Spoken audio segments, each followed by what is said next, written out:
silakan. Lanjut aja ini, jangan ada skip. Mana apa udah sini sikit. Begini nah. Udah. Bismillahirrahmanirrahim. Assalamualaikum warahmatullahi wabarakatuh. Waalaikumsalam warahmatullahi wabarakatuh. Bagaimana kabarnya ibu-ibu guru SD 17 Pematang Puing? Kalau misalnya saya tanya kabarnya ibu, bagaimana kabarnya? Luar biasa, semangat. Oke ya bu ya. Bagaimana kabar ibu-ibu semuanya? Luar biasa, semangat. Iya, alhamdulillah. Jadi alhamdulillah rabbil alamin wa bihi nasta'in ala umur dunya waddin. Wassalatu wassalamu ala asrofil anbiya'i wal mursalin wa ala alihi wa ashabihi ajma'in, amma ba'du. Pertama-tama tak lupa kita memanjatkan puja dan puji syukur kehadirat Allah Subhanahu wa taala yang mana kita diberikan kesehatan dan kesempatan karena pada hari ini kita akan mau diseminasi tentang budaya positif. Kemudian salawat yang merangkaikan salam tak bosan kita hadiahkan kepada junjungan Nabi besar Muhammad sallallahu alaihi wasallam, junjungan lafaz Allahumma shalli wa sallim wa barik alaihi. Semoga kita mendapat syafaatnya yang jauh dari telah, amin ya rabbal alamin. Sebelumnya yang saya hormati kepada Ibu Kepala Sekolah SD 17 Pematang Puing, kemudian juga yang saya sayangi yaitu ibu-ibu dan juga teman-teman yang luar biasa yang sangat kompak kolaborasinya.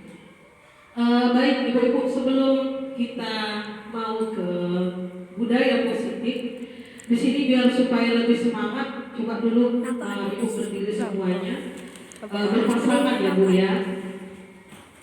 Di sini pemainnya adalah angka dan gerakan.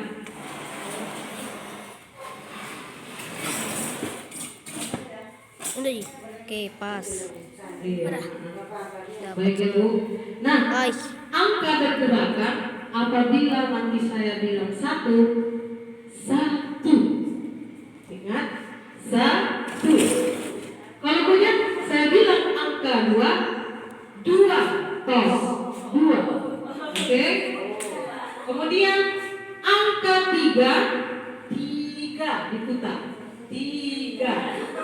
Yes. Tiga. Yes. Oke. Coba. Ya. Angka satu. Ayo. Angka satu. Ya. Nah ya. Satu. Ya. Angka dua. Oke. Angka tiga. Yes. Oke. Coba. Dua. Ya, ini uji paksa ya, fokus ibu ya. Tiga. Ya. Tiga, dua, satu.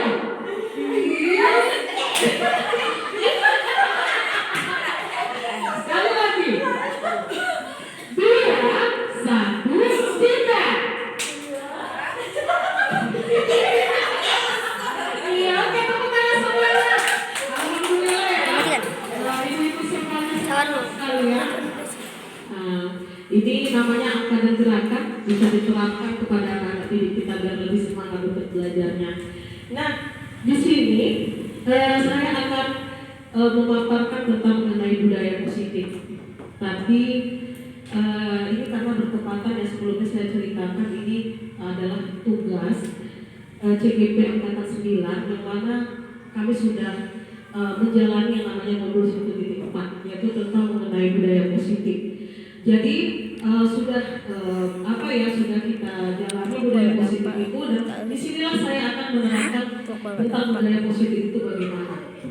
Nah, tapi sebelumnya saya ingin bertanya kepada ibu-ibu semuanya. Pasti mendengar yang namanya budaya positif. Tolong dong kasih pendapatnya, apa itu budaya positif? Udah. Capek. Oke, Bu Ida, mari Bu Ida.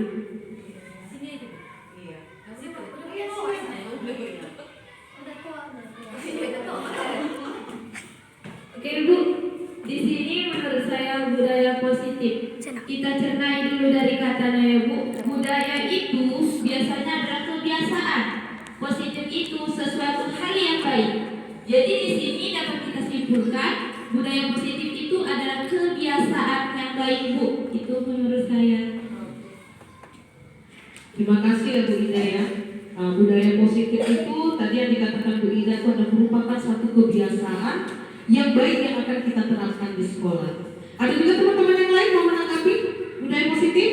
Oke, kita lanjutkan. Nah, ini secara pengertiannya. Jadi budaya positif itu merupakan nilai-nilai atau kebiasaan yang tadi dikatakan kita kebiasaan yang mana semuanya itu harus berpihak pada peserta didik. Jadi ketika kita sudah menerapkan kebiasaan-kebiasaan, maka akan bisa menjadi satu perkembangan pribadi yang kritis, hormat dan bertanggung jawab. Yang dengan artian terarah ke perubahan yang lebih positif. Itu dia namanya budaya positif. Nah, dalam budaya positif ketika kita menerapkan ada namanya perubahan paradigma. Jadi perubahan paradigma itu yang pertama adalah kita membangun budaya positif dan sekolah harus menyediakan lingkungan yang positif. Jadi gini Bu, maksud lingkungan positif itu bagaimana kita selaku guru bisa menciptakan lingkungan belajar yang menyenangkan di kelas. Kita harus menerapkan yang namanya disiplin. Ya Bu ya, menerapkan disiplin yaitu kita harus kaitkan dengan kontrol. Dalam hal ini kontrol guru dalam menghadapi murid. Ya. Jadi dikatakan bahwasanya guru itu harus menuntut. Menuntut berarti kita tidak boleh memaksakan kehendak kita. Karena kenapa? Pasti Ibu sudah mempelajari pendidikan Ki Hajar Dewantara, yang mana pendidikan sekarang itu harus lebih berpusat kepada peserta didik. Kita hambakan anak itu, ya, kita bimbing anak itu karena anak semuanya memiliki bakatnya masing-masing. Tidak ada yang namanya anak itu bodoh, Bu. Tidak ada. Karena anak itu sudah dilahirkan secara kodratnya. Jadi nanti kodrat itu ada dua ya Bu, namanya kodrat alam, kodrat zaman. Kodrat alam, dia sudah dilahirkan itu sudah memiliki bakat, cuma belum nampak. Nah itulah tugas kita selaku guru, bagaimana memunculkan bakat si anak tadi. Kita tengok dia pada kemampuan di matematika kurang, tetapi ketika dia di bagian seni dia bisa. Nah disitulah kita bagaimana menuntut anak itu agar supaya dia tuh bisa berkembang dengan bakatnya. Kemudian namanya kodrat zaman Bu. Tadi kodrat apa tadi Bu? Yang pertama kodrat apa? Ayo. Kodrat Alam. Yang kedua kodrat zaman. Kodrat zaman itu adalah pembelajaran yang sesuai dengan tuntutan di masa sekarang ini. Contohnya anak-anak sudah pandai main HP, ya kan? IT digital. Jadi untuk itu jangan sampai ketinggalan kita yang guru-guru ini IT. Makanya insya Allah setiap apa nanti kita mengadakan pelatihan ya untuk meningkatkan kemampuan guru-guru dalam IT, karena kawan-kawan jago-jago semuanya kok, punya kelebihan masing-masing. Oke. Nah, selanjutnya di sini kontrol. Kita punya ada jiwa kontrol. Jadi saya akan berikan tugas kepada Ibu yang mana berperan bagian A, yang mana berperan di bagian B. Yang bagian A ini dia akan mengepal tangannya sangat kuat. Dia di dalam kepalanya ini sudah ada sesuatu rahasia yang tidak bisa diceritakan atau dibuka. Sedangkan bagian B, kawannya ini bagaimana caranya agar supaya si A ini tadi membuka rahasia yang di kepalanya. Jadi untuk itu siapa yang di sini kawan-kawan yang bagian A? Dia memegang rahasia, walaupun dia diintimidasi, walaupun dia bikin nangis, bikin gelitik, bikin apa, sampai dia itu membuka rahasia. Ya, oke? Coba Ibu berdiri semuanya. Salahnya cuma nggak ada kalau saya. Apa ya? Nah, siapa bagian A? Bagian A pegang kepala tangan,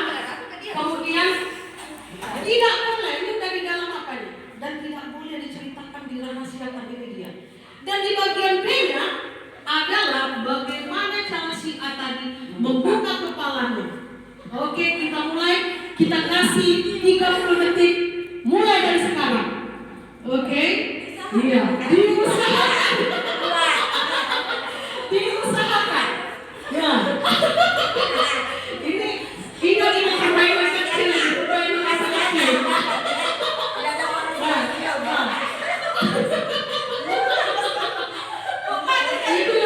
Ini namanya bagaimana dia mengintimidasi, bagaimana dia supaya kawan meminta membuka kepala. Oke, terima kasih. Ya. Baik. Nah, di sini kan di bagian pertama, apakah bagian A membuka kepala tangannya dan mengapa alasannya? Jadi tadi saya lihat tetap mengepal semangat apapun, sederas apapun cobaan yang diberikan, tetap dia memberikan kepala tangannya. Dan kemudian mengapa di bagian A tetap mengepal tangannya dengan sekeras-kerasnya? Coba Bu Titin bisa jelaskan bagaimana, kenapa sedikit pun biarpun diancam, biarpun diintimidasi, tetap kepala tangannya itu tidak terbukakan. Oke, coba. Jackson. Oke. Mengapa alasannya bagian A itu tidak mau membuka kepalanya? Karena yang namanya rahasia ya, Bu, ya. Sebesar apapun, sekecil apapun masalah, itu tidak perlu ada orang yang tahu, cukup hanya pribadi sendiri. Apapun yang dihadapi tetap tahan. Sebesar apapun godaan di depan, tetap kita bersikukuh dan bersikeras untuk memegang teguh amanah kita itu. Ya, tepuk tangan semuanya biar supaya bersemangat. Nah, kemudian selanjutnya bagaimana pendapat Bu Juli ketika memegang tangan itu dan tidak sedikit pun sekalipun membukanya? Bagaimana pendapat Ibu?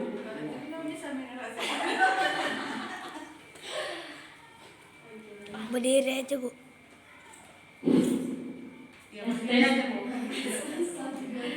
Oke, pendapat saya ya Bu ya tentang kenapa kepalanya itu nggak saya buka. Ini kan pendapat saya ya Bu tentang rahasia saja ya. Ibaratnya ada teman Tuhan ini ya. Tuhan, jangan bilang siapa-siapa katanya kan. Ini yang Saya sudah bersabar dan menahan amarah saya. Kalau ada teman yang mencontek, saya akan melaporkan kepada guru mata pelajaran atau wali kelas saya, Bu. Ya, tepat sekali dengan fenomena. Tetap semangat ya. Sekarang silakan kembali kelas. Terima kasih, Bu. Ya, sama-sama.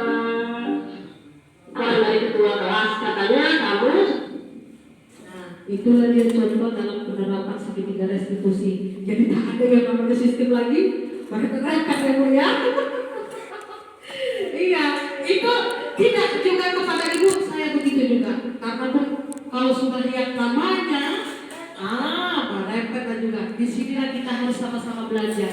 Jadi saya di sini bukan untuk menggurui ya, ibu-ibu, tetapi kita sama-sama belajar. Iya, sama-sama belajar, saling bekerja sama untuk memajukan sekolah kita ini. Disitulah dia salah satunya, bagaimana menstabilkan identitas tadi. Menanya yang baik-baik. Kalau kita udah ada tadi ya kan, apalagi kalau udah dia begadang, udahlah, merepet aja lah kita kan. Disinilah kita gimana caranya kita ini agar bisa menerapkan segitiga restitusi. Oke. Jadi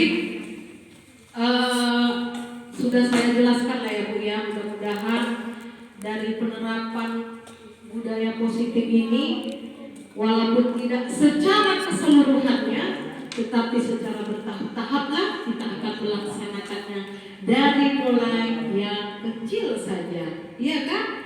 Mulai dari kecil kita saling kerjasama, kita saling mendidik anak semangat, ya kan? Karena itulah guru itu apa namanya? Pahlawan tanpa tanda jasa. walaupun tidak istilahnya mama mengharapkan gaji, apalagi kami yang honor ya Bu ya, berharap betul apalagi bulanan, tetapi kita adalah jadikan ini semacam amal untuk kita nanti di akhirat, ikhlas, tulus, dan bukan karena sesuatu. Itu dia. Nah,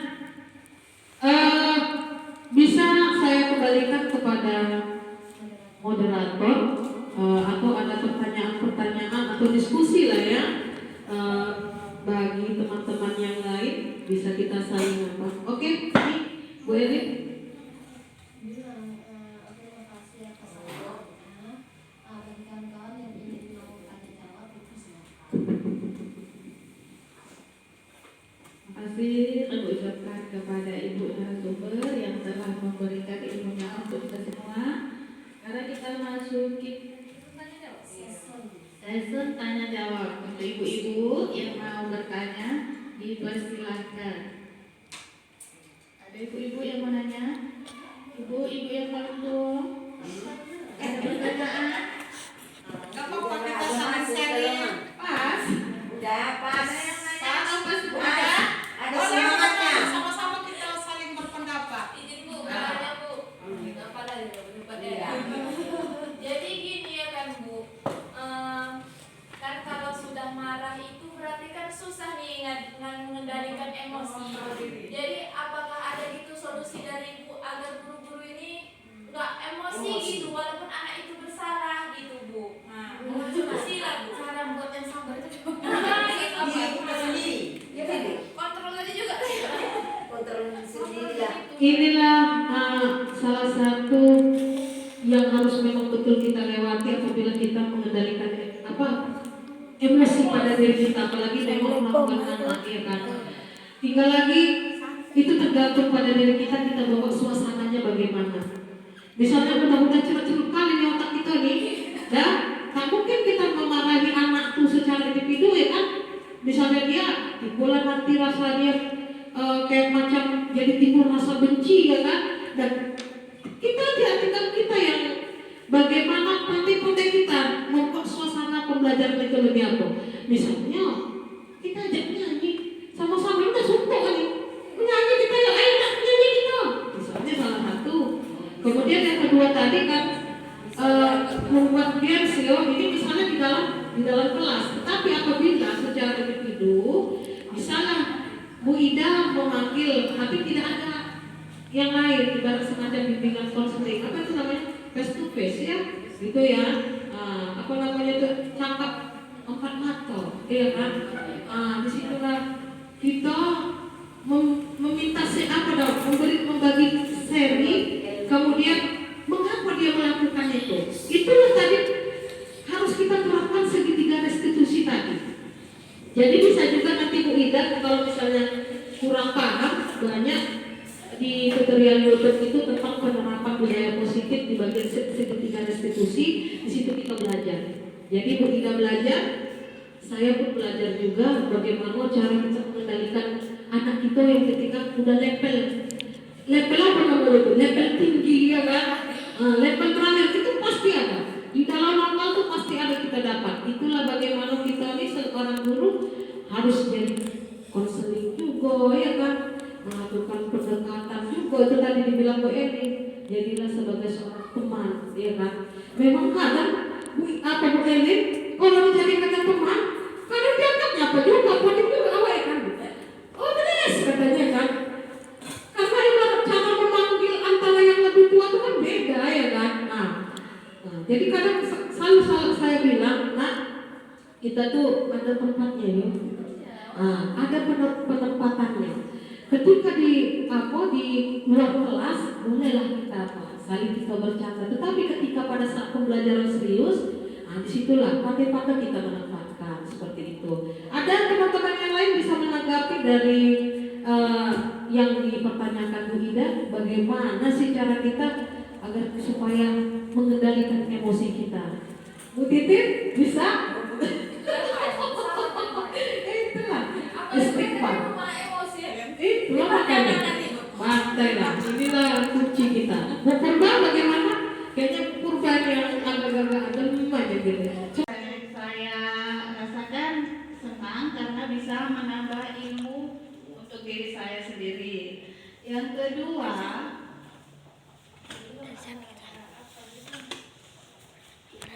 budaya positif harus lebih diterapkan lagi, terutama untuk diri sendiri. Setelah itu baru kita lanjutkan ke murid-murid peserta didik kita. Yang ketiga, target saya supaya siswa bisa lebih paham lagi tentang budaya positif yang sudah kita terapkan di kelas kita, yang terutama dan juga yang utama di sekolah kita. Ayo, tepuk salam dulu semangat Bu ya, tepuk salam Bu ya. Tepuk salam. Jempol kanan. Oke, jempol kiri. Satu. Oke, siapa lagi satu orang yang ke depan? Kayaknya ditunjuk juga ini. Udah Bu Juli lah, Bu Juli ya. Oke.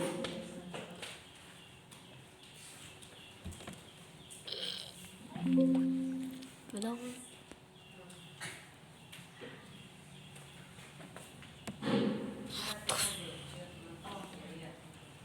Refleksi yang pertama, nomor 1, perasaan saat ini adalah perasaan saat ini mendapat pengalaman dalam mengontrol diri sendiri.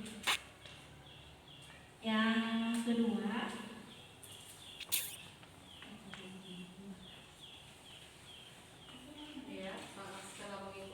setelah mengikuti materi pembahasan diseminasi pada hari ini, saya jadi paham bahwa semua ada pada diri sendiri. Iya tadi jam sampai 20. Sampai 20 Mengontrol jam ibaratnya 1. menuntun anak-anak atau agar dia menjadi lebih baik. Misalnya dia buat masalah, gimana cara kita itu nggak marah-marah. Jadi untuk yang selanjutnya, target saya adalah menerapkan pada anak-anak tentang budaya positif. Ibaratnya datang tepat waktu, dan gurunya juga harus sadar diri. Datangnya juga harus tepat waktu juga. Oke, Assalamualaikum warahmatullahi wabarakatuh. Waalaikumsalam.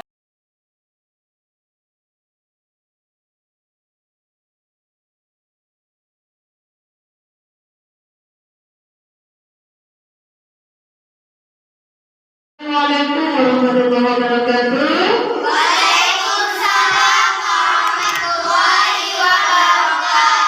Bagaimana kabar anak ibu? Alhamdulillah luar biasa. Yes, ya. Walaupun dalam keadaan mendung, sudah hujan, kita tetap semangat dalam belajar. Pada hari ini, ya, karena kita sudah mau menjelang semester 1, di sini kita akan membuat keyakinan kelas yang harus kita sepakati. Nah, di dalam keyakinan kelas yang harus disepakati itu ada nilai-nilai, ya, nilai-nilai yang harus memang kita kita munculkan nanti di dalam kelas. Apakah itu nilai yang baik? Tetapi bahwasanya kalau kita itu nilai yang baik yang harus kita tampilkan, ya kan? Agar supaya mendapatkan kelas impian kita. Nah, untuk itu anak-anak ibu, di situ sudah ibu berikan kertas, ya, namanya itu kertas tipnote, ya, tipnote. Jadi kalau misalnya nanti anak-anak ibu kepengen beli, namanya kertas tipnote. Kertas tipnote itu kertas yang bisa ditempel. Jadi biasanya kalau orang-orang pelatihan itu digunakan gitu.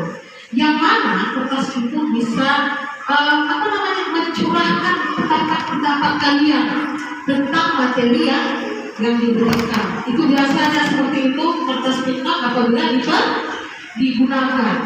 Nah, di bagian pertama kalian ibu tanya dulu, kalian enggak kelas yang kalian idamkan itu bisa terwujudkan? Pengen enggak?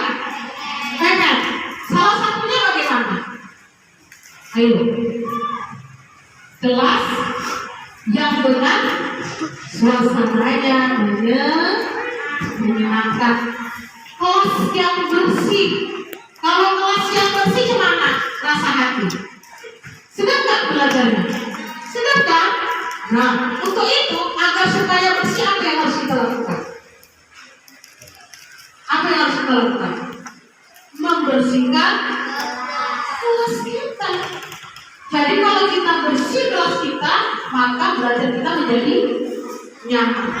Baik anak-anak ibu, agar supaya keyakinan kelas kita bisa kita wujudkan di kelas kita, maka untuk itu coba anak-anak ibu ambil satu kertas, kemudian tuliskan nilai yang baik yang ada di kelasmu. Oke. Setelah kamu tuliskan, baru kamu tempelkan, ya. Kamu tempelkan di papan tulis, ya, agar ibu bisa melihat keinginanmu, bagaimana kelas yang kamu inginkan, ya.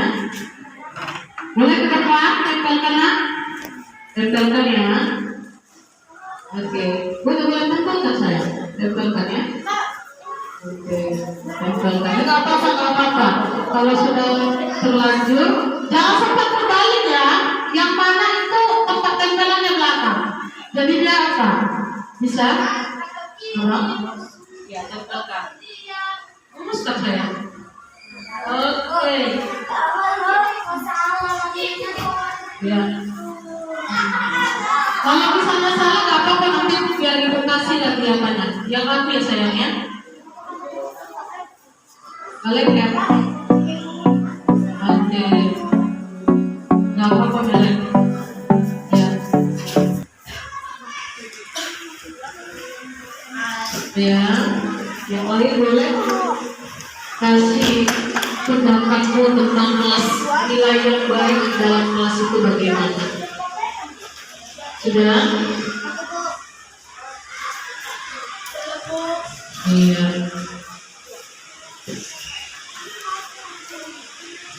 Oh, apa deh ya, lengket ya. Kalau punya ibu itu yang itu satu lagi yang sayang. Kalau kurang lengket, biar pakai cara berbeda. Sedikit aja ya nak ya. Nah, ini nak. Ini kalau kurang lengket ya. Kalau kurang lengket bisa diapain pakai lem ini aja ya. Oke. Ini ada semuanya. Sudah semua?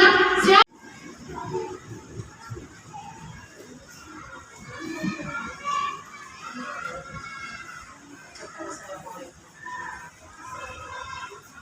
Assalamualaikum warahmatullahi wabarakatuh. Waalaikumsalam warahmatullahi wabarakatuh. Nilai yang baik di dalam kelas adalah menghormati, sopan santun, bersifat baik, menghormati, sopan, menghargai, patuh kepada guru, hormat kepada guru, patuh pada guru, menghargai teman, menghormati dan menyayangi. Terima kasih ya Kak Media yang telah membacakan. Berarti nilai baik di dalam kelas itu lebih banyak kepada saling menghormati, sopan. Jadi sopan itu baik itu terhadap teman kita sendiri mau terhadap orang yang lebih tua. Saling menghormati, saling menghargai. Nah selanjutnya di bagian yang kedua, coba kamu tuliskan tentang nilai yang tidak baik yang itu harus kita hindarkan di dalam kelas. Baik, ambil satu kertas, kalian tulis tentang pendapat kalian. Oke, mulai.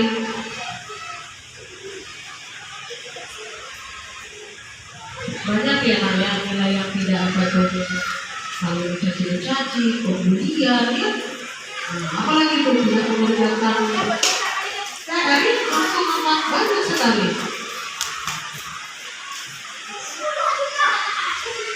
Berbicara yang tidak baik itu salah satu nilai juga yang tidak baik.